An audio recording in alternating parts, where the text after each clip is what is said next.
Saya berharap Belanjawan 2021 ni akan dapat memberi lebih manfaat kepada kami peniaga-peniaga online, terutama bantuan daripada segi kewangan di mana kami turut terkesan akibat penularan COVID-19, dan juga latihan perniagaan supaya kami lebih berdaya saing, dapat jana lebih pendapatan dan dapat juga membantu memulihkan kembali ekonomi negara kita Malaysia yang tercinta. Sebenarnya belanjawan yang akan diumumkan oleh PM nanti, saya berharap pihak kerajaan bantulah peniaga-peniaga kecil IKS seperti kami ini yang terjejas akibat pandemik COVID-19.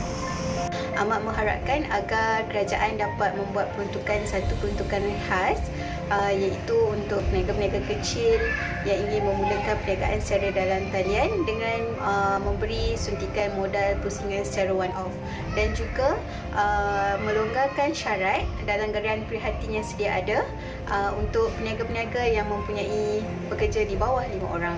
Sekiranya kerajaan boleh mengenal pasti dan menggilap melatih mana-mana F&B yang berpotensi untuk berada di tahap yang untuk dibawa ke tahap yang lebih tinggi. Banyak pendapatan yang terjejas akibat PKP yang dilaksanakan pada masa yang lalu. Kami berharap pihak kerajaan dapat mengambil berat kepada kami IKS ni supaya kami dapat maju dalam perniagaan. Saya amat mengharapkan kerajaan peduli kepada peniaga-peniaga kecil melalui Belanjawan 2021 ini dengan memperuntukkan modal latihan bisnes yang berbagai, promosi online dan juga mencipta produk baru yang menjadikan pendapatan yang tetap bagi peniaga-peniaga kecil seperti kami. Assalamualaikum warahmatullahi wabarakatuh. Selamat pagi kembali bersama kami di Malaysia Hari Ini untuk edisi 3 November 2020 bersama dengan hari Selasa. Kami buka Malaysia Hari Ini pada pagi ini dengan harapan dan juga sedikit daripada apa yang dimahukanlah daripada rakyat Malaysia berkaitan dengan Belanjawan 2021 pada tahun hadapan. Bersama dengan kami bertiga, saya Hana Miswan. Saya Faria On. Tadi kita mendengarlah bagaimana luahan antaranya peniaga kecil dan juga sederhana harapan mereka. Pastinya 6 November nanti rakyat Malaysia akan menanti-nantikan pembentangan Belanjawan 2021. Banyak harapan disandarkan, apatah lagi difahamkan sejak mula Julai itu dah kutip dan sebagainya. Mereka menerima 6,600 lebih daripada 6,600 cadangan yang mereka perlu halusi agar boleh dibawa masuk ke dalam Belanjawan 2021. Pastinya untuk meningkatkan rangsangan ekonomi dan juga kesejahteraan kehidupan rakyat Malaysia. Dan juga kesinambunganlah berkenaan dengan sekarang ini yang sedang melanda dunia, pandemik COVID-19 ini. Apatah lagi ianya kali pertama berlaku, cabaran yang sangat-sangat berbeza dan pastinya pengharapan yang sangat berbeza juga yang dimahukan oleh rakyat. Terutamanya semalam berkenaan sektor pendidikan, kita bawakan, kita sentuh sedikit. Pagi ini akan kita sentuh juga berkenaan dengan harapan para peniaga kecil, industri kecil dan juga sederhana dari sudut perniagaan mereka. Tadi kita dah perdengarkan juga beberapa harapan mereka. Saya percaya banyak lagi ruang yang boleh kita ketengahkan dan pastinya Eli Skandar juga ada di sana untuk bicara berkenaan perkara ini. Eli. Assalamualaikum. Assalamualaikum. Saya jual apa? Itu barangkali walaupun kita lihat sebagai simple kan, barangkali ini salah satu cara untuk merancakkan lagi perniagaan kita. Kadang-kadang kita dalam keadaan terdesak ni, perkara-perkara kecil seperti itu membantu kita untuk menjalankan perniagaan kita dengan sebaik-baiknya. Sebab kita tak tahu, kadang-kadang bukan hanya marketing secara dalam talian, tapi adab dan tata cara kita untuk menggamit perhatian orang ramai dengan cara yang sopan itu boleh menjadi satu yang membantu perniagaan kita juga kan. Jadi hari ini kita nak bercakap tentang golongan yang seperti Hanif sebutkanlah, tentang golongan yang memerlukan bantuan ini, tapi pada masa yang sama sejauh mana kita membantu diri kita sendiri. Ya, kita ada dapat banyak-banyak kesempatan peluang insentif dengan kerajaan dan sebagainya. Pada masa yang sama kita nak juga tahu yang kita boleh bantu diri kita sendiri. Betul. Dengan apa cara yang kita boleh lakukan. Kadang-kadang dalam perangkaan belanjawan tu bantuan ataupun insentif tu dah diberikan dengan pelbagai cara kan. Tapi yang bergantung kepada mereka, golongan yang disasarkan itu untuk memasarkan diri sendiri juga dalam memastikan bahawa apa yang ingin disampaikan itu berjaya untuk sampai kepada mereka yang betul-betul memerlukan. Hari ini ada berkaitan dengan harapan untuk peniaga kecil dan sederhana yang akan kita bawakan juga, dan pastinya sekarang ini kita ingin kembali kepada COVID-19 lah yang masih lagi sedang kita perhatikan dan juga perhalusi, dan banyak sekali yang diperkatakan, tapi hari demi hari kalau kita perasan semakin hari banyak kes sembuh yang telah meningkat jumlahnya. Semalam saja? Semalam saja. Sudah mencatatkan 900 kes. Alhamdulillah yang telah pulih dan dibenarkan keluar dari hospital. Walau bagaimanapun mencatatkan kes positif baru iaitu 834 kes. Seperti mana yang dipaparkan kini, 3 kes import dan tempatan adalah 831.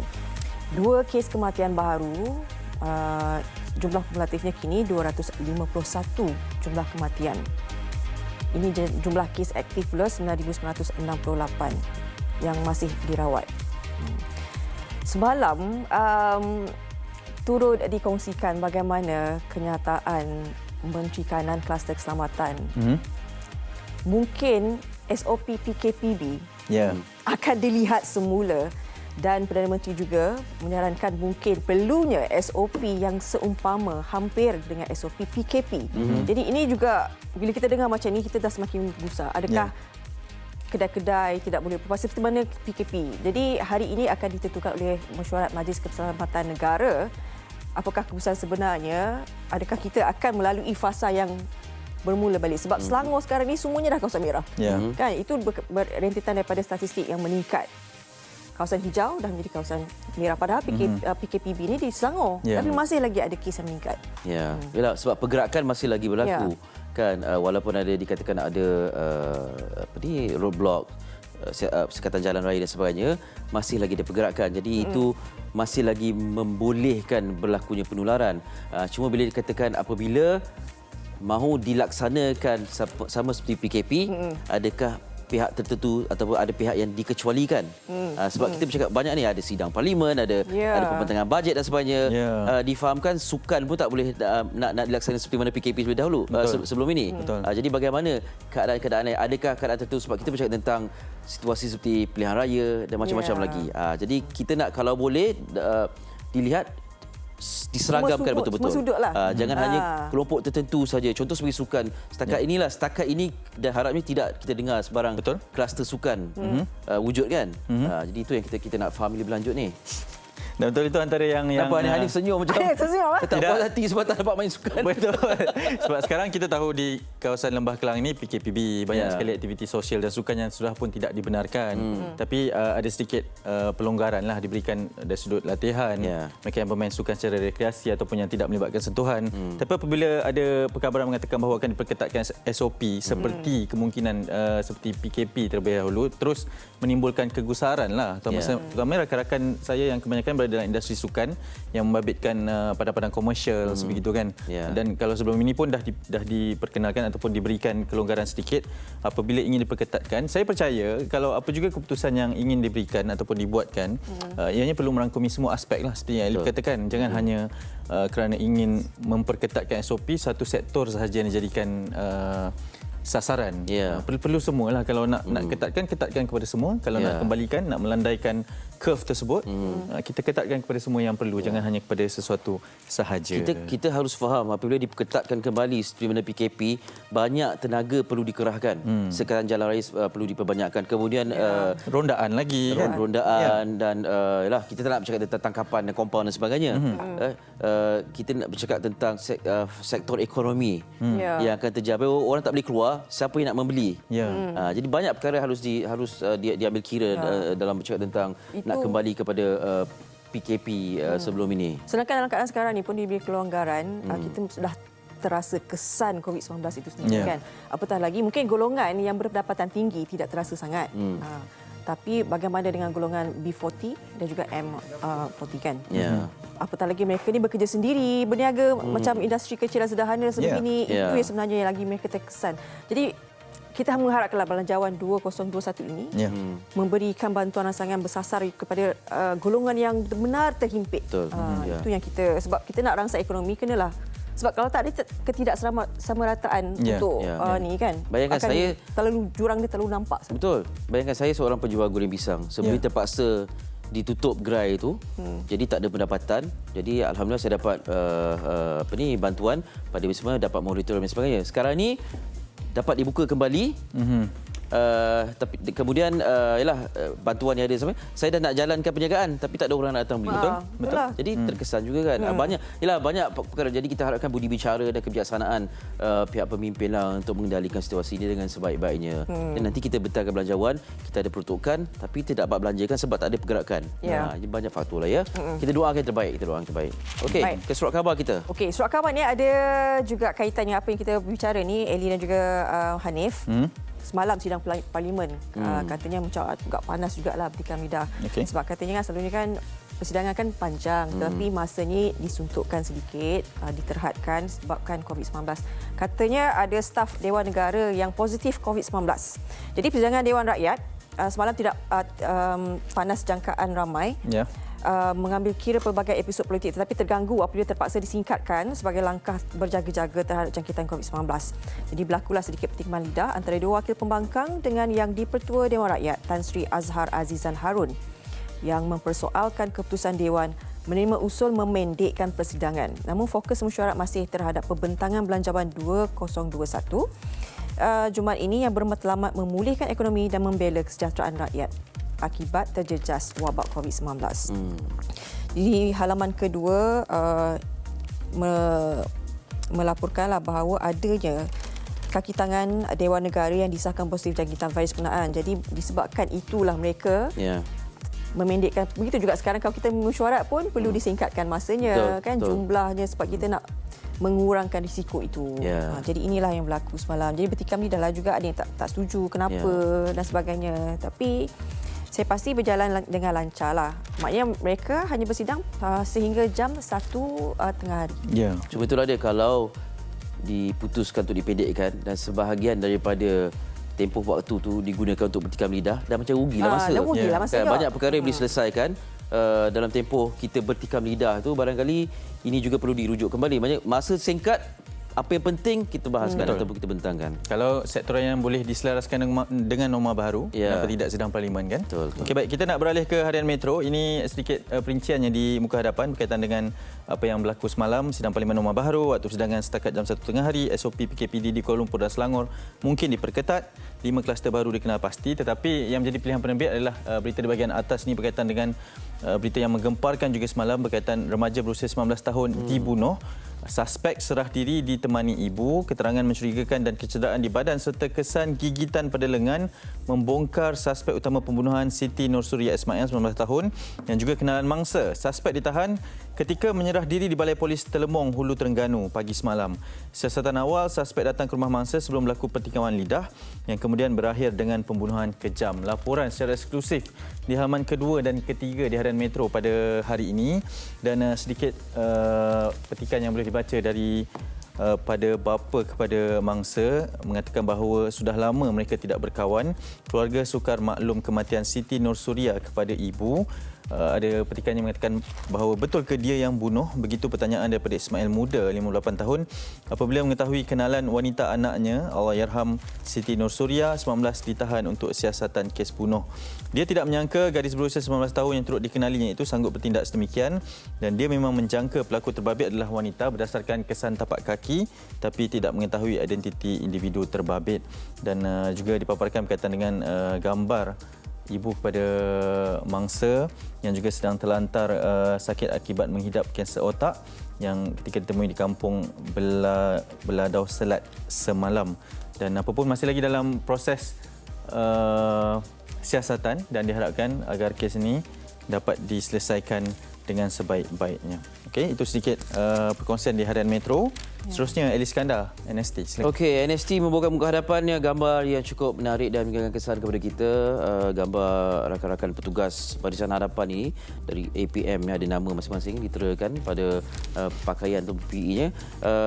Tajuk hadapan, Mirror the MCO, PM wants SOP for social and sports activities tighten to resemble the rules during the MCO. Hanif ya? Ya. Okay. He says faster and more effective intervention is needed to prevent more areas in and outside the Klang Valley from turning into red zones. Okay. Pilihan penerbit lebih menjurus kepada ini masih lagi menjadi perbualan dan perdebatan tentang EPF. Ya, betul. Okey, muka surat 5. Set strict rules for EPF withdrawal. if it is allowed, public should be told the implications of using the retirement savings, says expert. Banyak pakar ekonomi mengutarakan buah fikiran mereka dalam halaman ini. Disebutkan di sini, if the government were to allow withdrawals from account 1 of the EPF, strict conditions must be set to deter them from exhausting their savings. Institute for Democracy and Economic Affairs senior economist Adli Amirullah said the public should also be educated on the implications of using up their retirement savings. Ada yang mengatakan kalau boleh jangan keluar sekali, contohlah kalau 10,000, hadkan nilai pengeluaran dan buat dalam tempoh berkala dan sebagainya, dan kena dimaklumkan juga sebab ini adalah simpanan masa depan. Kalau kita nak habis sekarang, kita kena fikirkan juga apa yang akan berlaku. Pada masa yang sama, kita kena fikirkan juga yang ini simpanan kita. Duit kita dalam keadaan terdesak, kita perlukan tabungan kita. Banyak perkara harus dipertimbangkan. Kita harap ada satu keputusan yang baik selepas ini. Itu dia NST. Utusan dengan saya. Utusan dengan saya juga. Baik, utusan online membawakan berita bajet 2021 tidak boleh dibentang secara maya. Okey, pembentangan bajet 2021 pada Jumaat ini tidak boleh dilaksanakan secara maya walaupun demi mengekang penularan jangkitan COVID-19. Menteri Kanan Keselamatan Datuk Seri Ismail Sabri Yaakob berkata ini kerana ia tertakluk kepada Perlembagaan Persekutuan di bawah Perkara 62 dan peraturan-peraturan dalam Parlimen.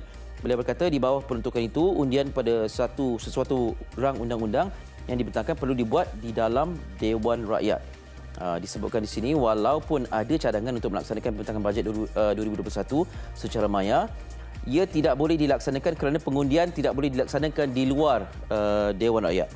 Australia pernah ada melaksanakan persidangan secara maya sebagai contoh, tetapi mereka juga tidak boleh mengundi dan mencelah perbahasan.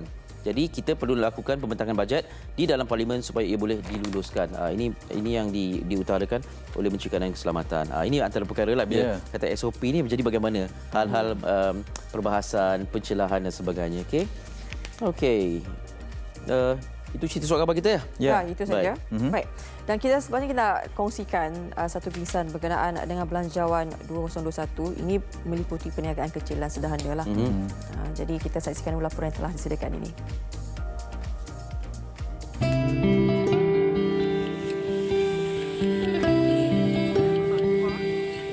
Nama saya Muhammad Fadizal bin Muhammad Sahar, berumur 23 tahun.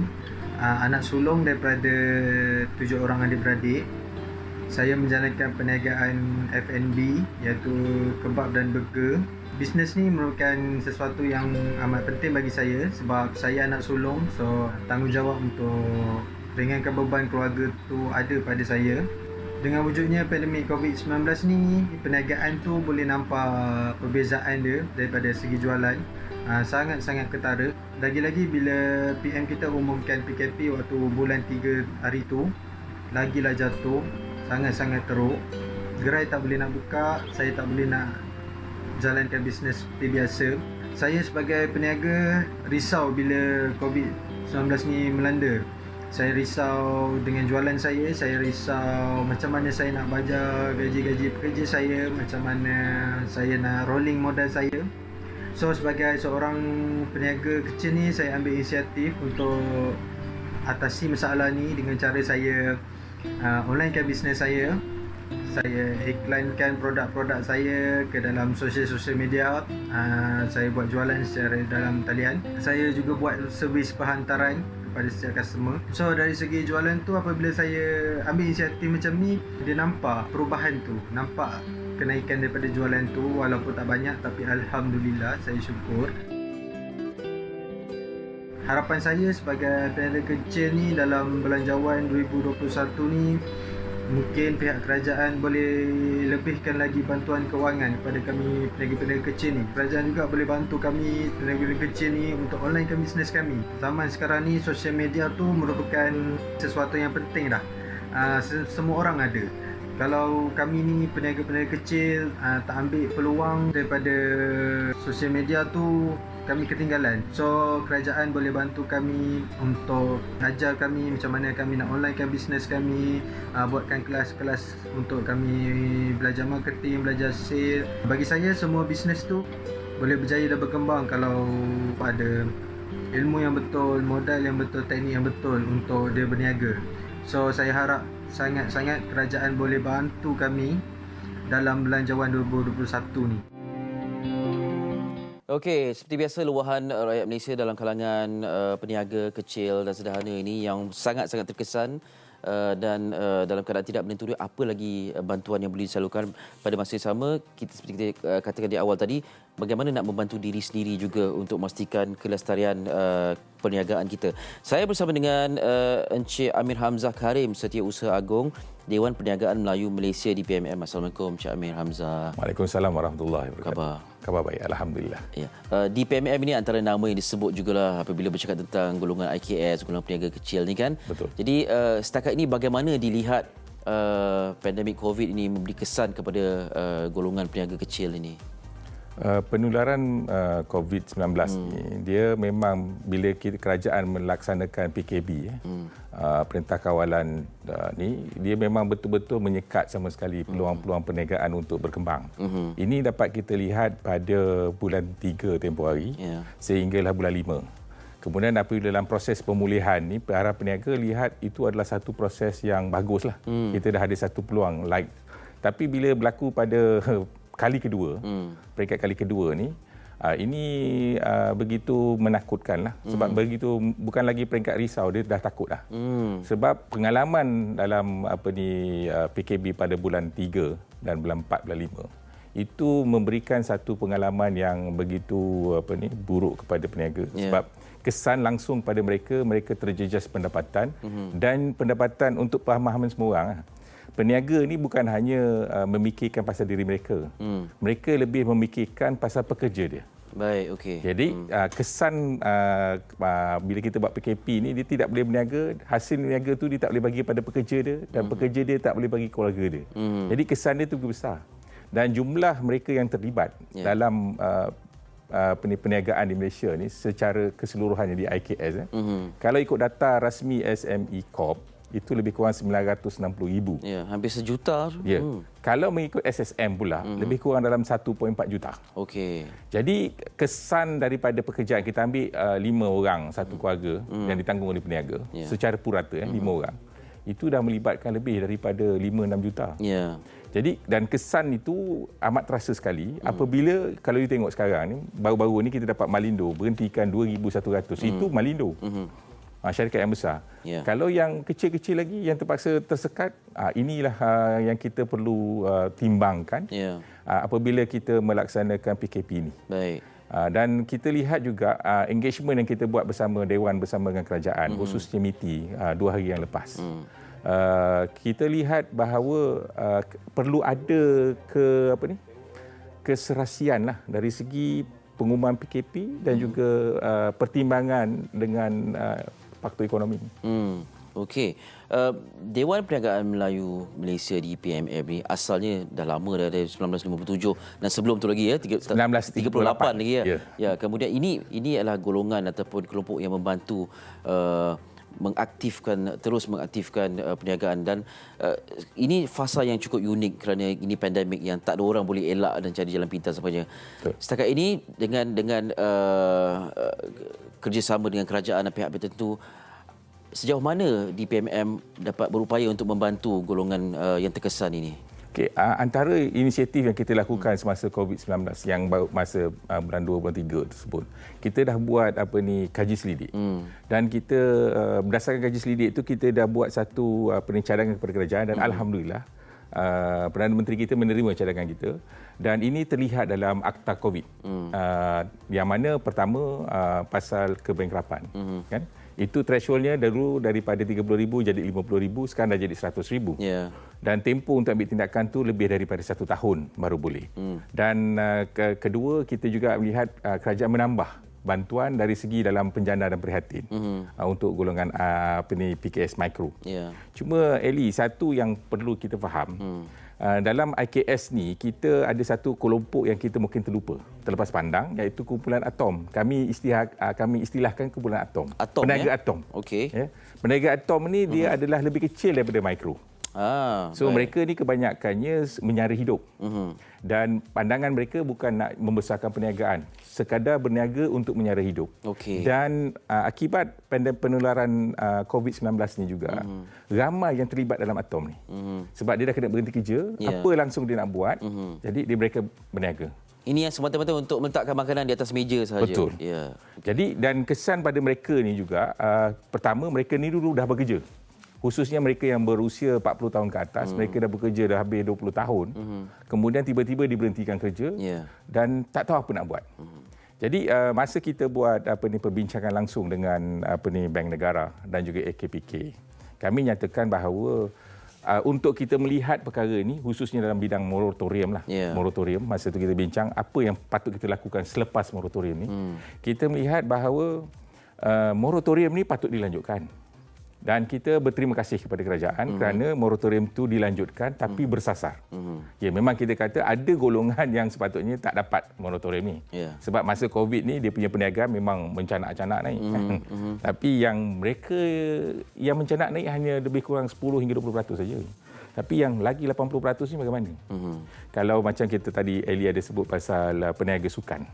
Kan? Sukan komersial. So mereka ni tak boleh. Kalau PKP lagi habis. Berhenti. Tapi salah satu yang saya ingin bawakan kepada peniaga ialah gunakanlah akta COVID ni. Sebab akta COVID ni dia membantu peniaga untuk stop any action, further action lah. Kalau macam dia ada rental kan, dia ada rental premis perniagaan dan sebagainya, itu boleh digunakan sebab dia terkesan. Jadi dia boleh macam force majeure lah. So ini patut digunakan untuk menghentikan sebarang tindakan betul, ke atas mereka. Jadi ini memberikan serupa macam moratorium juga. Jadi ini diberi, tapi cuma akta ini hanya memberikan, tak silap saya lah, dia hanya memberikan sehingga ujung tahun ni. Jadi sekurang-kurangnya ada breather lah, kita katakan ada breather. Dan kedua ialah kita lihat kepada keberhutangan. Kita lihat kepada keberhutangan sebab begini, mungkin ramai yang tak tahu, kita bila bayar hutang, berapa peratus sebenarnya pergi kepada pokok hutang kita, berapa peratus pergi kepada bunga ataupun keuntungan. Kalau kita ada hasil daripada kita siasat, kita dapati kebanyakan mereka adalah 80% dibayar bunga, 20% bayar pokok. Jadi apa yang kita buat? Dewan telah pun mencadangkan kepada Bank Negara kan, untuk dipertimbangkan dalam bajet ni lah. Kita harap dipertimbangkan supaya dalam tempoh 36 bulan, kita bila orang bayar, walaupun dia bayar RM1, 20% dibayar kepada keuntungan, 80% tu dibayar kepada pokok. Dia terbalik Dia terbalik. Untuk 36 bulan. Kenapa kita kata begini? Kalau kita ikut kaedah biasa, kaedah yang normal ni, apa yang para pihak bank buat, ia akan melanjutkan tempoh dan dia akan bayar bunga. Dan ini sebenarnya tidak menyelesaikan masalah isu kita. Nampak macam meringankan pembayaran. Betul. Tapi sebenarnya tidak menyelesaikan masalah. Jadi sepatutnya dalam COVID ni, dalam penularan COVID ni, kita di Dewan kita melihat perkara ini akan berlaku selama 36 bulan. 36 itu 3 tahun. Dan baru-baru ni bila WHO kata 5 tahun lagi menakutkan kita. Sebab apa yang dirancangkan oleh kita untuk 5 tahun perlu mengambil kira masalah COVID dalam itu. Jadi perkara-perkara yang macam inilah yang kita rasa perlu kerajaan melihat dalam bajet ni.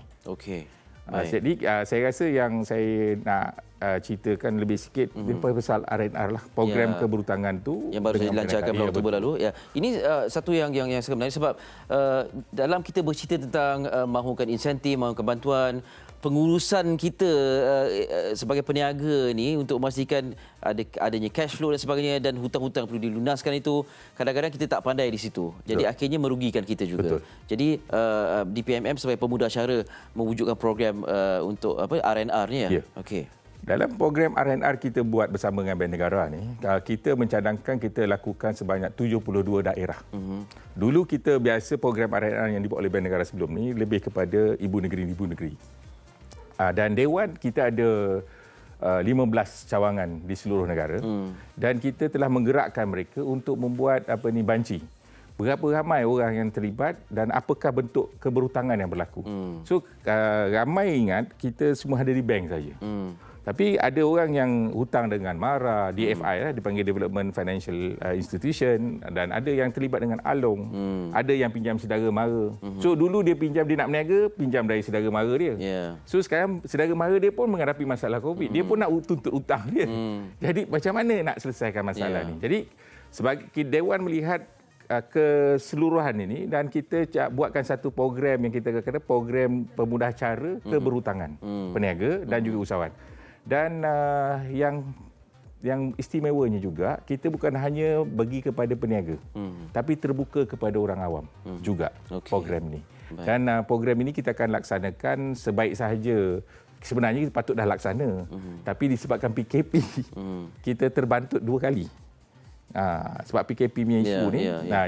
Jadi sebenarnya PKP ni bila kita kata banyak perkara yang baik nak dilakukan, terpaksa terbantuk juga. Betul. Okey, misalnya kata saya sebagai orang awam atau peniaga yang melihat program R&R ni sebagai satu yang boleh membantu, bagaimana saya boleh merujuk kepada pihak DPMM? Boleh hubung langsung dengan DPMM kepada pusat kita, iaitu di talian telefon kita, iaitu 0326332233, ataupun berhubung langsung dengan kita punya cawangan di setiap ibu negeri. Kita ada dan juga ada di daerah. Jadi program yang kita nak laksana, kita akan anjurkan ini ialah pada selepas 9 hari bulan lah. Sebab kita terpaksa anjakkan. Patutnya hari ini ada. Dah ada hari ini di Segamat. Dan juga ada di Negeri Sembilan pada 8 hari bulan ni. Tapi disebabkan PKP, maka kita terpaksa anjakkan tempoh tersebutlah. Pihak pemudah cara pun terkesan dalam melaksanakan program. Tapi itulah ada inisiatif yang dilakukan. Difahamkan, diwarwakan juga melalui Facebook program diadakan di mana dan sebagainya. Kita dapat meringankan sedikit beban dan melegakan situasi peniaga ini. Cik Marizam, terima kasih banyak sudi bersama kami. Dan kita doakan yang terbaik. Segala perancangan dan kerjasama dengan kerajaan dan pihak-pihak tertentu ini dapat memberi balik kepada peniaga kecil, khususnya peniaga atom ni. Saya tertarik dengan istilah atom ni, mana yang berniaga hanya untuk menyara diri mereka sendiri, bukan untuk membesarkan jumlah bisnes. Ini akan banyak. Kita jangkakan pada penghujung tahun pada bulan 3 tahun depan sekitar lebih kurang 1 juta. Ini golongan yang bukan berniat untuk jadi peniaga pun kan, sebab kena berhenti kerja dan sebagainya. Itulah, makin lama semakin ramai. Terima kasih sekali lagi sudi bersama kami. Jadi kita harap manfaat dapat diperolehi daripada perbincangan ini. Kita berehat seketika. Selepas ini nak bersama dengan Fariha bercerita tentang petugas kesihatan yang digerakkan ke Sabah, semuanya di Malaysia hari ini.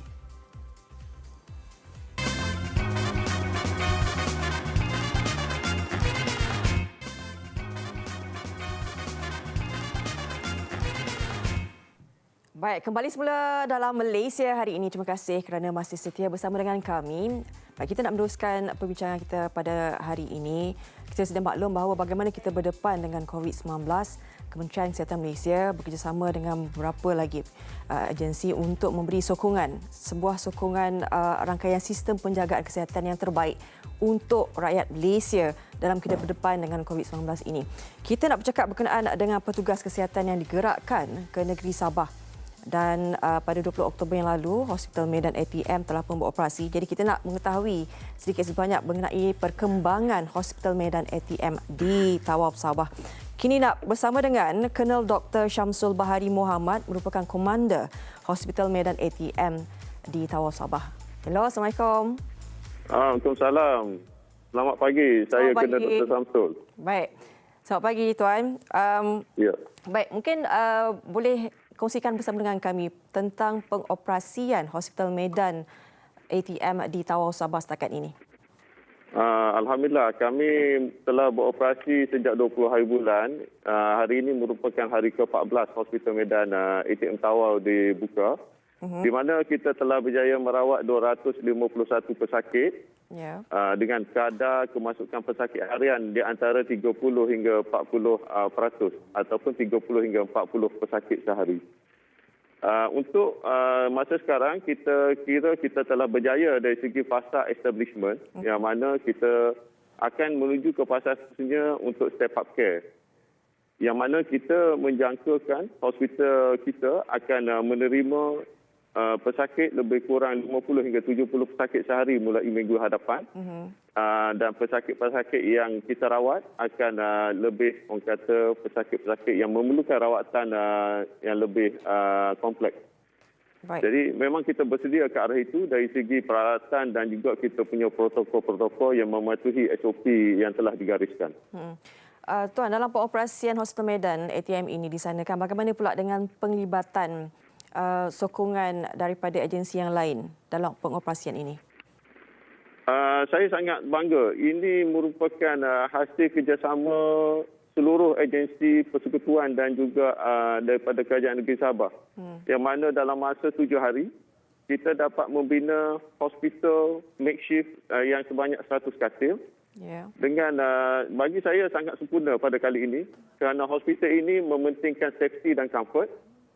Dan kita di sini mempunyai pelbagai ward seperti mana ward perubatan, ward pembedahan, ward ortopedik, ward untuk postnatal, dan juga yang paling unik adalah kita menempatkan juga ward untuk onkologi, untuk perawatan kes-kes kanser yang memerlukan kemoterapi sepanjang musim COVID ini. Baik, dengan rawatan dan juga perkhidmatan yang disediakan ini, bagaimana mendapat maklum balas daripada penduduk setempat lah kan? Sebab pastinya bila melihat Hospital Medan ATM ini sendiri canggih dari segi teknologi dan juga pastinya mereka kagum dengan rawatan dan juga perkhidmatan yang disediakan ini. Kita sangat rasa terima kasihlah kepada komuniti di Tawau kerana mereka memberi sokongan yang padu kepada kita. Dan Hospital Tawau sebagai induk dari segi perawatan kesihatan di daerah ini memang banyak membantu kami dari segi aset dan juga kaki tangan yang terlatih. Jadi ini merupakan orang kata interagency cooperation yang sangat mantap. Dan kita percaya dengan adanya Hospital Medan ATM, kita dapat memberi lebih ruang kepada Hospital Tawau untuk menumpukan perawatan kes-kes COVID. Secara ringkas, dengan 100 katil yang kami sediakan, Hospital Tawau mempunyai 30% kapasiti tambahan untuk merawat kes-kes COVID. Baik. Mungkin sedikit saranan kepada masyarakat setempat dan juga petugas Barisan Hadapan yang sedang berjuang kini di Sabah. We fight this COVID together. This ghost enemy will lose the war. Dan kita yakin kita akan menang dan tetap akan menang. Jadi kita akan terus bekerja dengan terus gigih bersama dengan rakan-rakan setugas daripada ATM, KKM, NAKMA dan juga agensi-agensi lain sama ada agensi persekutuan dan juga agensi di bawah kerajaan negeri. Kami yakin kerana kita bekerjasama erat, musuh kita COVID akan tewas. Ya, baik. Terima kasih Colonel Dr. Syamsul Bahari Mohamad, kata-kata yang cukup penuh semangat dan kami doakan juga kepada kalian jaga diri, teruskan berjuang. InsyaAllah. Terima kasih.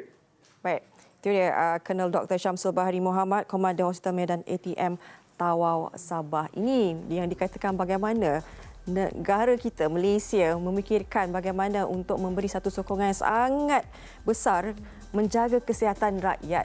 Jadi kalau ada yang melemparkan kenyataan-kenyataan yang tidak bertanggungjawab terhadap sistem penjagaan kesihatan awam itu, pastinya inilah perlu diperlihatkan balik bagaimana usaha yang sedang dilakukan untuk memberi kebaikan kepada seluruh rakyat berdepan dengan pandemik COVID-19 ini. Baik, selepas ini kita nak bersama dengan Hanif berkenaan dengan perkembangan ABPPH. Silakan. Baik, terima kasih Fariha.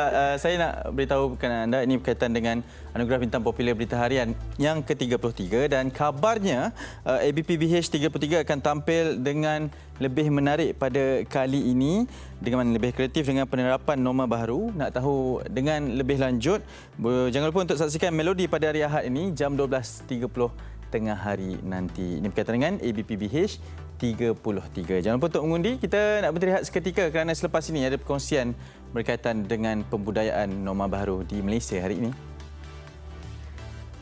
Kepentingan jarak sosial dalam pencegahan COVID-19. Jarak sosial merupakan satu cara yang berkesan untuk memutuskan rantaian penyebaran COVID-19. Bagaimana anda boleh melakukannya? Membuat pembelian atas talian seperti barang keperluan, makanan dan membuat pembayaran atas talian seperti bil, utility dan pinjaman bank. Jika terpaksa berurusan di luar, Pastikan anda mengamalkan jarak sekurang-kurangnya 1 meter daripada individu lain seperti membeli makanan di restoran, mengisi minyak di stesen minyak, membuat urusan di ATM atau bank, membeli barang keperluan di pasar raya, menggunakan kemudahan pengangkutan awam, membeli ubat di farmasi. Jika membuat pembayaran di kaunter, guna pembayaran elektronik secara PayWave seperti kad kredit, kad debit dan e-wallet. Anda bosan? Lakukan aktiviti fizikal di rumah seperti melakukan regangan, berjalan sekitar rumah, berlari setempat, naik dan turun tangga, lompat tali dan berkebun. Jangan anjur atau hadir majlis sosial atau keagamaan seperti majlis hari jadi, majlis perkahwinan dan ceramah agama. Anda juga boleh berinteraksi dengan orang luar melalui aplikasi atas talian seperti Skype, WhatsApp, video call dan FaceTime. Letakkan tangan di dada sebagai tanda hormat dengan ucapan salam bagi menggantikan bersalaman dan bersentuhan. Jauh semeter namun kekalkan interaksi. Bersama-sama putuskan rantaian COVID-19.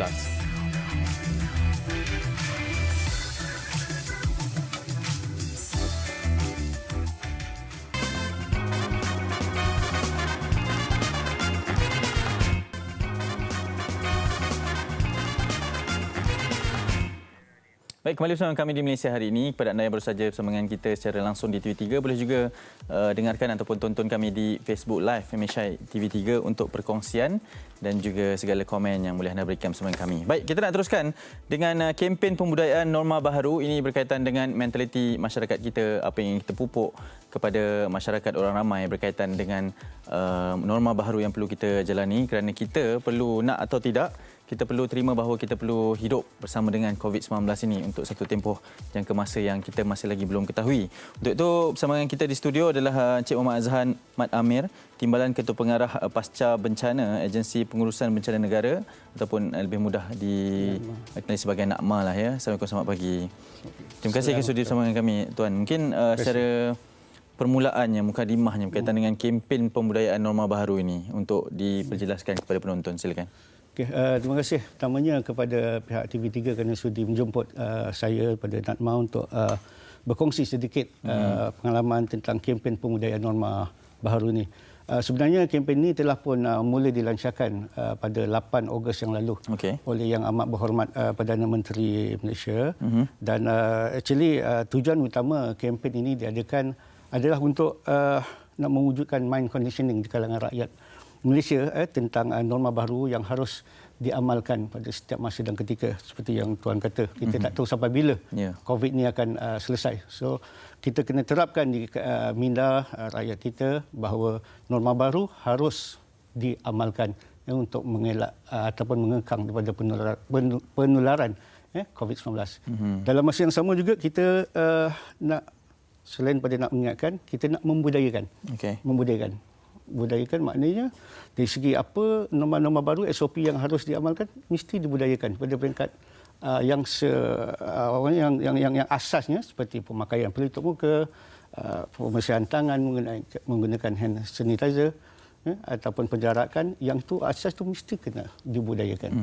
So basically itulah antara tujuan kenapa kempen pembudayaan norma baru ini dilancarkan oleh pihak kerajaan.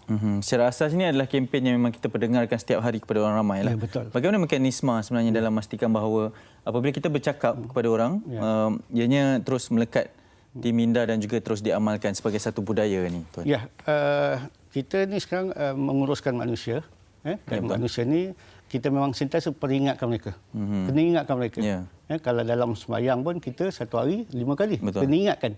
Azan tu 5 kali. Sama juga seperti kempen. Kita sentiasa memperingatkan mereka tentang peri pentingnya untuk mematuhi SOP yang diamalkan. So kita pakai segala platform yang ada. Segala platform yang ada. Daripada media elektronik, media cetak dan sebagainya. Kita guna pakai platform tersebut. Contohnya dari segi macam poster-poster kita buat dan kita pamerkan, kita edarkan. Dan di segi pelaksanaannya kita edarkan melalui kementerian. Semua kementerian yang ada kita bekalkan dengan bahan-bahan pameran seperti banner, poster, banting dan pelekat kereta. Dan dalam masa sama kita juga beri juga kepada pihak kerajaan negeri.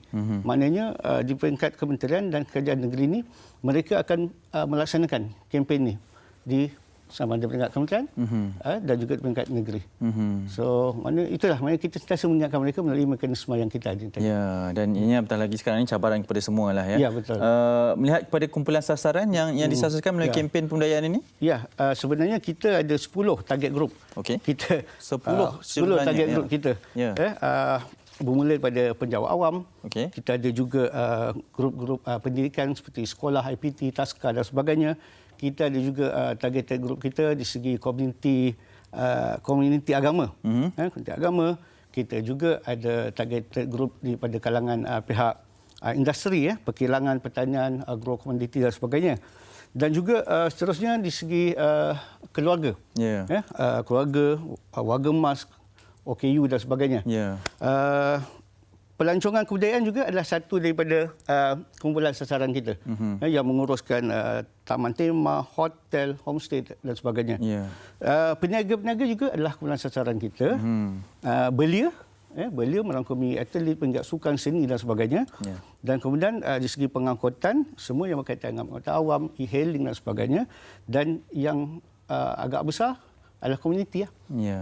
Komuniti kita tu kan ramai yang untuk bandar, luar bandar. So ini semua adalah 10 kumpulan sasaran yang kita fokus untuk memberi kempen peringatan ini. Saya tertarik kerana ada pengkhususan kepada kumpulan sasaran tersebut.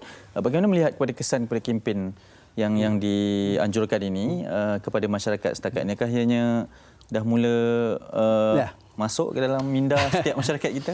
Ya, sebenarnya berkaitan dengan kempen ini juga kita ada membuat satu kajian impak kepada pelaksanaan kempen ini. Dan ia ketika ini dilaksanakan oleh UiTM. UiTM di Shah Alam. Kenapa kita ambil UiTM? Kerana UiTM ni dia ada on the ground lecturers, pengkaji daripada Perlis sampai ke Sabah. Dan kajian yang didapati fasa pertama ni mendapati bahawa hampir 90% daripada rakyat Malaysia aware, dah faham dah tentang kempen ni. Dan ini satu jumlah yang tinggi sebenarnya. Dan satu angka yang besar bahawa rakyat Malaysia memahami bahawa peri pentingnya pematuhan kepada SOP ini. Cuma isunya di segi rakyat itu sendirilah. Kita tak boleh nak maksa dia orang. Kecuali kalau kita ada enforcement dan sebagainya. Sekarang pun kita buat juga. Saya ingat kalau kita tengok pihak PDRM setiap hari melaporkan berapa tangkapan dibuat dan sebagainya. Tapi di pihak kita melaksanakan kempen. Kita sentiasa mengingatkan. Tapi harapan kepada rakyat lah. Maknanya rakyat kena aware bahawa kerajaan telah melaksanakan sesuatu yang terbaik.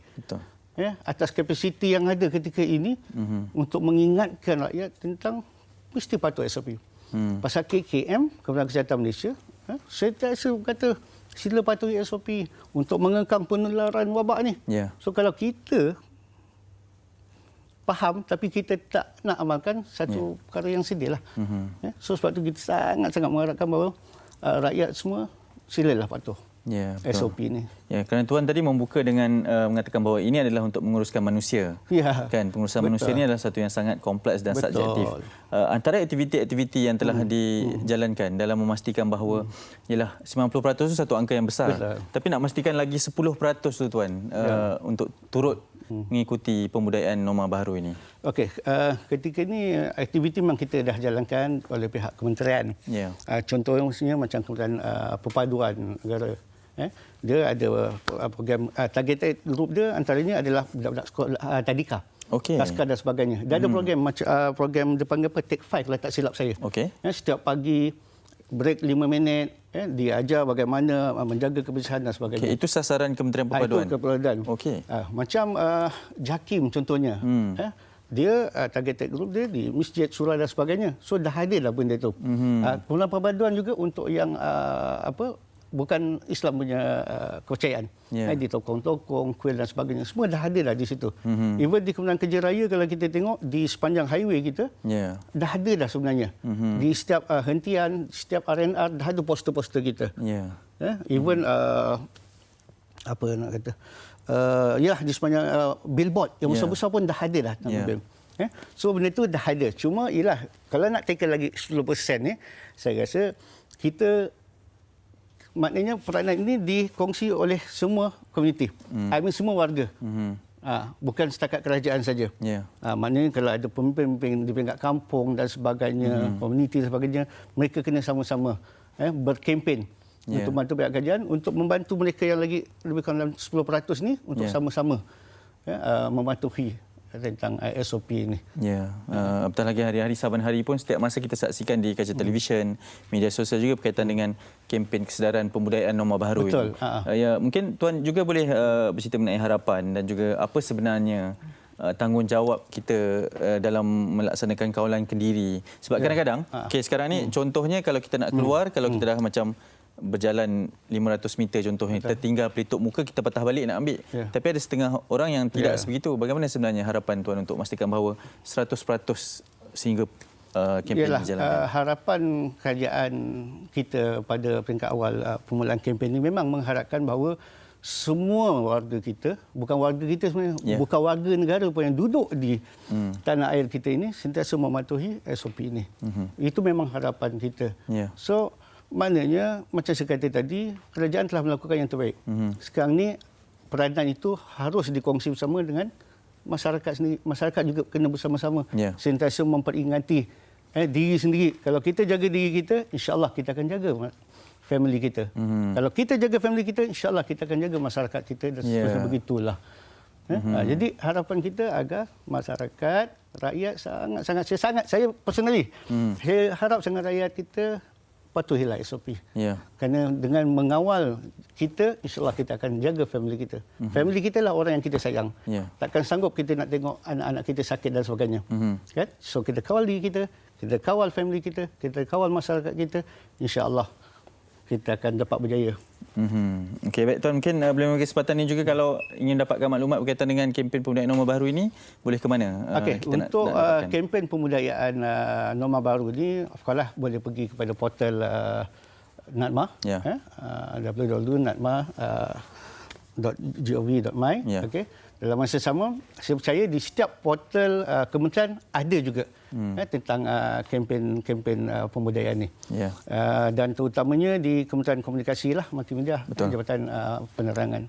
Dan satu lagi sebelum itu, kalau boleh saya minta juga untuk media elektronik, untuk macam media elektronik macam TV3 contoh, dekatkan rakyat. Rakyat boleh akses. Kalau boleh sentiasa dah hadir dah, alhamdulillah, terima kasih. Cuma kalau boleh kita perhebatkan lagi. Kita sebenarnya kita ada logo kempen. Kalau setiap kali ada rancangan tu, letakkan logo tu dekat skrin tu, masya-Allah, hebat. Boleh membantu. Impaknya sebegitu. Impaknya, insya-Allah. Orang kita ambil maklum selepas ini, insya-Allah, untuk kita bersama-sama dalam sebab ini tanggungjawab bersamalah untuk memastikan bahawa setiap rakyat mematuhi pembudayaan norma baru ini. Encik Muhammad Azhan Mat Amir, Timbalan Ketua Pengarah Pasca Bencana Agensi Pengurusan Bencana Negara NATMA, terima kasih banyak atas soalan kami. Saya percaya selepas ini akan bergegas ke mesyuarat seterusnya pula dalam memastikan kesejahteraan Malaysia dalam menghadapi pandemik COVID-19 ini. Terima kasih sekali lagi. Okey, kita nak teruskan dengan peningkatan penguasaan bahasa Inggeris dalam kalangan guru bahasa Inggeris di Malaysia. Faria On ada perinciannya, silakan. Baik, kita nak teruskan perbincangan mengenai sistem pendidikan di Malaysia, bagaimana memberi sokongan kepada guru-guru bahasa Inggeris dalam penguasaan bahasa Inggeris ini. Oleh itu kita nak bersama dengan tetamu kita, panggilan video, iaitu Puan Farah Mardi Aman, merupakan pengarah bahagian English Language Teaching Centre ELTC. Assalamualaikum Puan. Waalaikumsalam Fariha. Terima kasih MSI mengundang saya pada kali ini. Baik, terima kasih juga bersama dengan kami Puan. Baik, mungkin kita boleh mulakan sikitlah berkenaan dengan, saya nak menyentuh kenyataan media pada 4 Disember 2019 kan, di mana Kementerian Pendidikan Malaysia beritahu bahawa mereka sedang giat berusaha untuk memberikan apa sahaja bentuk bantuan sokongan meningkatkan tahap penguasaan bahasa Inggeris dalam kalangan guru bahasa Inggeris ini. Jadi apakah peranan Kementerian Pendidikan Malaysia untuk merealisasikan misi ini? Okey, Okey, KPM melalui English Language Teaching Centre telah mengajukan satu program iaitu program Professional Upskilling of English Language Teachers ataupun ProELT semenjak tahun 2012 lagi ya. Jadi program ini adalah bersasar terhadap mempertingkatkan tahap penguasaan bahasa Inggeris semua guru-guru bahasa Inggeris di sekolah-sekolah di Malaysia ini berdasarkan kepada piawaian antarabangsa yang dipanggil sebagai Common European Framework of Reference for Languages iaitu CEFR dan guru-guru mesti mencapai tahap minimum C1 dan berdasarkan kepada kelulusan yang kita peroleh daripada Jemaah Menteri pada 31 Julai 2019 guru-guru di sekolah iaitu guru-guru bahasa Inggeris perlu mencapai tahap minimum C1. Jadi Kementerian Pendidikan Malaysia berhasrat untuk memastikan semua guru menduduki ujian proficiency bahasa Inggeris bagi memastikan guru-guru ini berada di tahap yang sepatutnya dan juga kementerian berhasrat untuk membimbing guru-guru ini dan melatih mereka supaya pada akhirnya mereka berada pada tahap yang diperlukan itu. Baik. Tadi Puan ada menyebut berkenaan dengan CEFR. Jadi mungkin boleh Puan berkongsi dengan kami berkenaan dengan CEFR readiness. Okey, untuk CFR readiness ini adalah satu one-off ujian, one-off dipanggil ya, satu kali saja untuk tahun 2020 ini yang mana ditawarkan oleh Kementerian Pendidikan Malaysia kerana ianya dibiayai sepenuhnya oleh kementerian untuk guru-guru bahasa Inggeris yang belum menduduki ujian proficiency bahasa Inggeris ini bagi mengetahui pada tahap mereka ya untuk penguasaan bahasa Inggeris. Jadi CFR ini adalah sebenarnya berdasarkan kepada format MUET Malaysian University English Test yang mana ia diadakan selama 2 sesi untuk tahun ini satu pada bulan Februari yang lepas dan tak lama lagi dalam bulan Disember ini. Jadi CFR readiness ini adalah satu ujian yang mana kita berharap semua guru-guru bahasa Inggeris mengambil peluang ini menduduki ujian ini supaya kita dapat pada akhirnya melaksanakan satu bentuk latihan dan bimbingan kepada mereka sekiranya mereka tidak dapat mencapai tahap minimum CFR C1 itu. Baik. Puan nak tanya juga bila kata ujian ini kan bila kita berdepan dengan pandemik COVID-19 kan jadi ujian-ujian itu perlu dilalui juga lah, maknanya melalui secara dalam talian. Ya, bukan. Tidak dalam talian. Mereka perlu berada di tempat-tempat yang telah kita tetapkan oleh Majlis Peperiksaan Malaysia. Ya. Dan sebab itulah terdapat sebenarnya beberapa kali MPM telah menangguhkan ujian ini sebenarnya, Faria. Dan akhir sekali, Alhamdulillah pada Disember inilah kita harapkan supaya dapat dilaksanakan ujian ini. Puan, okey. Apakah bentuk sokongan yang akan diberikan kepada guru-guru ini lah untuk memastikan bahawa mereka ni boleh mencapai tahap minimum CEFR C1 tu yang Puan katakan? Okey. KPM melalui tadi saya nyatakan telah menjalankan program ProELT tadi yang mana guru-guru boleh sertai dan di sini mereka dapatlah mempertingkatkan tahap penguasaan mereka ke tahap C1 itu. Selain itu, ELTC sendiri juga telah membina satu platform yang dipanggil Integrated Microlearning Program with robust virtual experience iaitu improve yang mana guru-guru boleh menduduki kursus-kursus di dalamnya ya terdapat 9 kursus yang boleh diduduki oleh guru-guru untuk mereka bersedia sebelum menduduki ujian CFR readiness ini.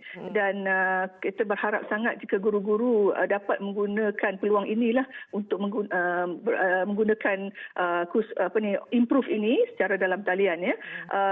Juga sini saya nak memaklumkan selepas mereka menduduki kursus-kursus tersebut di akhirnya mereka dapat memperoleh sijil penyertaan dan juga mata kredit yang boleh direkodkan dalam sistem pengurusan latihan KPM ataupun SPL KPM. Jadi ia memberikan satu mata bonus lah kepada guru-guru ini. Fariha. Baik. Puan, kalau misal lah katakan dah menduduki ujian dan sebagainya masih lagi tidak mencapai tahap minimum, maknanya kena duduki lagi sekali lagi Ya, sebenarnya untuk tahun depan program ProL ini kita telah pertingkatkan lagi. Kita bagi power sikit. Kita panggil we call it program ProL Enhance. Yang mana kita setelah guru-guru yang menduduki ujian dalam bulan Disember ini, kita akan lihat keputusan yang akan keluar nanti, dan mereka yang masih tidak mencapai tahap C1 itu, kami akan bimbing dan beri latihan yang secukupnya supaya kita akan pastikan mereka dapat mencapai tahap C1 tersebut. Itulah hasrat Kementerian Pariha. Baik Puan, mungkin Puan ada sedikit pesanan kepada guru-guru bahasa Inggeris dalam menghadapi cabaran ini? Ya, okey. Untuk saya lah bagi pihak Kementerian Pendidikan Malaysia sangat berharap untuk semua guru-guru yang telah mendaftarkan diri dalam CFR Readiness ini untuk bulan Disember ini nanti, iaitu pada 8 hingga 10 Disember serta 14 hingga 16 Disember untuk ujian speaking, ujian bertutur, dan juga untuk 19 Disember nanti bagi ujian kemahiran listening, mendengar, membaca, reading dan juga menulis. Jadi saya sangat berharap supaya guru-guru dapat menghadirkan diri dan menduduki ujian tersebut. Selain itu, untuk makluman jugalah, kita harapan di kementerian, guru-guru terimalah ini sebagai satu cara untuk KPM membantu guru-guru dalam mempertingkatkan penguasaan mereka. Kita pada akhirnya mereka ini adalah guru yang kompeten, supaya mereka di akhirnya menjadi guru yang kompeten dan berkemahiran dalam mengajar bahasa Inggeris kepada murid-murid mereka. InsyaAllah, kita doakan yang terbaik. Baik, terima kasih Puan Farah Mardi Aman di atas perkongsian ini. Jaga diri Puan. Terima kasih. Sama juga Fariha. Terima kasih. Terima kasih. Itu dia Puan Farah Mardi Aman, pengarah bahagian English Language Teaching Centre ELTC. Ini cabaran baru buat guru-guru bahasa Inggeris. Kalau muat ni, kita kan sudah maklum kalau kita nak meneruskan pengajian di universiti sekalipun, wajib ada muat. Baik. Selepas ini kita akan berehat seketika. Sekembalinya nanti kita akan bersama dengan penyanyi yang cantik, suara pun sedap, ini Shalma Eliana. Sebenarnya selepas ini di MHI. 14 hari kuarantin diri. Kuarantin diri bermaksud mengasingkan diri bagi memutuskan rantaian jangkitan kepada orang lain. Siapa yang perlu lakukan kuarantin diri? Individu yang baru pulang dari luar negara, kontak rapat kepada kes positif COVID-19. Sila ambil langkah-langkah berikut. Sentiasa berada di rumah dan pastikan anda boleh dihubungi setiap masa. Hadkan pelawat dan senaraikan semua pelawat yang menziarahi anda. Amalkan adab batuk yang betul. Tutup mulut dan hidung menggunakan tisu apabila batuk atau bersin. Buang tisu yang telah digunakan dalam tong sampah bertutup dan cuci tangan serta-merta. Kerap cuci tangan dengan air dan sabun. Elakkan perkongsian peralatan makanan dan penjagaan diri. Cuci peralatan makanan yang digunakan dengan sabun pencuci sebelum digunakan semula. Disinfeksi permukaan yang kerap disentuh. Buka tingkap untuk pengudaraan rumah yang baik. Jika bergejala, sentiasa pakai penutup mulut dan hidung. Tinggal di bilik berasingan dan jarakkan diri 1 meter daripada orang lain. Dapatkan rawatan dengan segera di fasiliti kesihatan terdekat.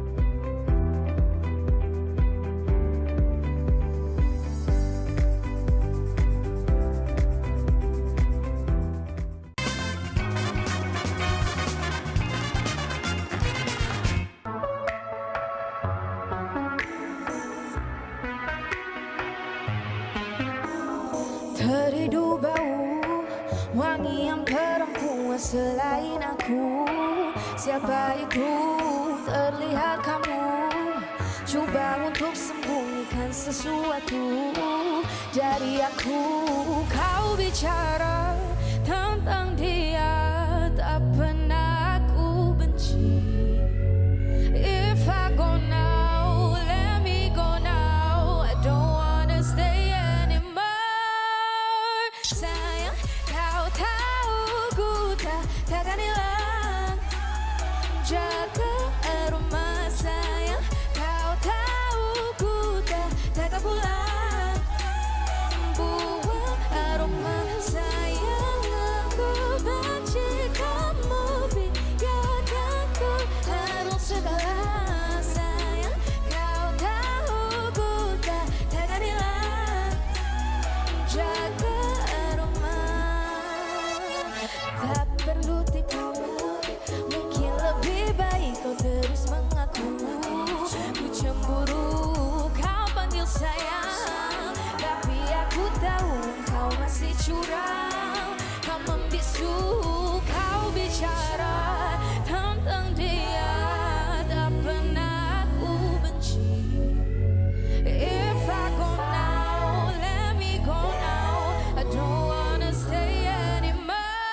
takkan hilang. Jaga aroma, takkan pulang buang aroma. Sayanglah ku benci kamu, biarkan ku arung segala sayang. Kau tahu bukan takkan hilang. Jaga aroma.